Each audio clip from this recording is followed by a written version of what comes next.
am I trying to be a good Eved of Hashem? Rabbi Mikdamel says, before we leave this sixth advantage, before we leave this subject, it's important to know that the Yetzer Hara is always lurking in the shadows and is always wanting to ambush us. And he puts these questions in our minds, and he says, what about this tzaddik? You see this tzaddik, he died young. You know that tzaddik, he's going through a difficult life. And so the sixth advantage of the Baal B'tachon over the alchemist gears us with the ammunition that we need to fight the Yetzer Hara. That next time the Yetzer Hara plants a seed in our mind and says, why are you so good? Look at that tzaddik, he's suffering. Look at this tzaddik, he died young. And so you might have these things like, why am I doing all this? Why am I trying to behave? Why am I trying to be a good Eved of Hashem? Like, what's the point? Like, all these good people are dying out. I see bad people having a great life.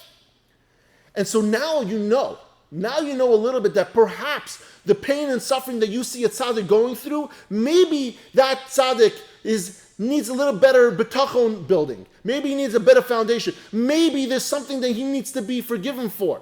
He needs a kapara. Maybe what you see is a tiny minuscule of what he really deserves for something that he did in his life. Who knows? So now when the Yetzer Hara tries to push you off the road, and he tries to derail your growth and your thought process, you have the ammunition to fight back and say, you know what, it's not exactly the way we see it.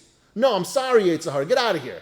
Why? Because I know you're trying to tell me one story, but in truth, there could be a bunch of other stories. I don't know what's going on in that person. As a matter of fact, that might be the best character building trait that this person has, and then not only is he a tzaddik today, but he's going to be the Gadol Adar in 10 years from now. And so when the Yetzer Hara comes to you next time, and he says, why are you doing all this?